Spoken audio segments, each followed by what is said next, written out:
Wake Up, Season 2, Episode 4, Pain and Hope. Kageyama's point of view. I wonder where he is. I came back to Karasuno today because of him. Because he said he wanted me back. Where the hell is he? He wasn't in the morning practice. Tsukihina was there, but he looked out of it. He sat on the bleachers since he still can't play, I understand. But he was staring blankly on the floor the whole time. It's not like Shoyo though. He would never miss volleyball practice. I should have asked Tsukihina this morning. Did they have a fight? They were good when I left them Saturday night. They were even holding hands in front of me. TSK, I had to look down the entire walk to Tsukihina's house because of that. It's not like they were rubbing it to my face. I wanted to be there. It just freaking hurts. Even when they just look into each other's eyes. It hurts like hell. I don't think I'll ever get used to it. I still love Shoyo, but I can't do anything if he loves Tsukihina more. What's worse is that Tsukihina seems to love Shoyo more than Shoyo loves him. How can I ever compete to that? I'm on my way to the rooftop for lunch. I think I lost my appetite though.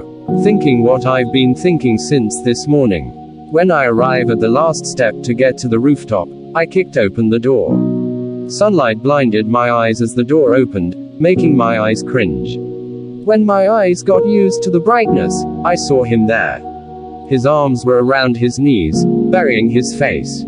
I knew it was him just because of his messed up orange hair. My heart leapt at the sight of Shoyo, but my heart also knew something was wrong. I rushed near him and knelt in front of him. My hand involuntarily took his hand. Shoyo, I could hear him sobbing. He removed his hand from mine and wiped his face from tears just before he ran his fingers through his hair. He returned to how I saw him when I got here. My heart ached. If this is about you, Tsukihina, I'm going to fucking kill you. You dumbass. I wanted to hug him right that moment. But I'm not sure if he'll allow it, so I stood my ground. I decided to just sit beside him. Can I at least hold your hand, Sho? I felt him hesitate, but his fingers moved a little. I took his hand slowly. He didn't take it back. You can tell me what's wrong when you're ready. I caressed the hand he let me hold. My fingers automatically played with his. This used to calm me down when we were still together. I'm not sure, but I hope this helps him even a little. Whatever pain he's feeling right now. I swear I'm going to kill you, Tsukihina, if this ever is about you. We broke up. I don't know why, but instinct got me moving. I was on my way to standing up, my head and chest wanting to explode. But he pulled me back. Let go, Sho. I'm going to fucking kill that bastard. Shoyo lifted his face to look me straight in the eye. His eyes were puffy from all the crying he must have done the whole morning. Possibly last night too. My emotions seemed to have deflated when I saw his eyes. Not my Shoyo, can I hug you? I didn't get an answer, but I saw him rush to hug me. His arms were on my shoulders. He buried his face in my neck, crying. I rubbed his back in my aim to comfort him. It's okay, babe. I'm here. I felt Shoyo flinch. Sorry. What the hell? I'm making it harder for the both of us. It's okay. Boke. I'm here. Stupid Tobio. My mind's just a random source of words, especially now. I heard a very light chuckle from Shoyo. The hug loosened both on my side and his side. Boke. Really now? You're back to calling me that? That. Sorry. I can't think of anything else to call you other than what I just said. Sorry. Shoyo's arms dropped to his sides, but his face slightly moved to my shoulder. That's okay, dumbass. Hey, I was about to protest when I heard another light chuckle from Shoyo. I gave in. I don't care what he calls me. He's Shoyo. He can call me anything. I wouldn't mind. Just his voice calling me is enough to melt my heart. My hand went straight to the back of his neck. My thumb now playing with his hair. Do you have lunch? I'm hungry. I smirked. You, of all people, don't have food. TSK, you're really messed up, huh? You want some? Shoyo nodded before he lifted his head from my shoulder.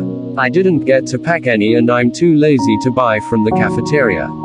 Been there. I know the feeling. Now eat. I opened my bento box and invited Shoyo to eat. I got my milk and stared at him most of the time. Let's skip practice this afternoon. Shoyo's eyes were on the floor. I have no plan to attend. Alright then, that's settled. We won't practice today, but you'll have to go out with me.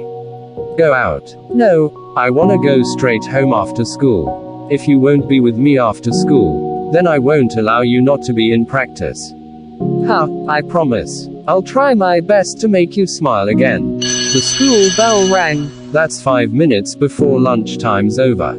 I wouldn't take no for an answer. But, we're going to be late, Shoyo. Fine. I smiled. I remembered the bell and arranged our things hurriedly. Come on, I'll get you to your class.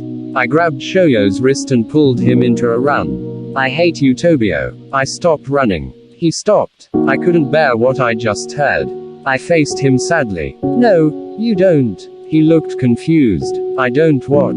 Hate me? Do you really? Shoyo laughed and pulled me back into a run. Of course not, Kageyama. Come on, we'll be late. My smile came back despite breathlessness.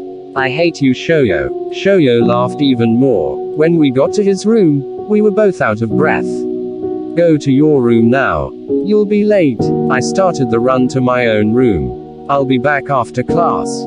I saw him give a nod and a wave just before I looked ahead to get to my classroom. The second bell rang as I got to my room's door. Out of breath, I dropped to my chair, my bag on my desk, still gasping for breath.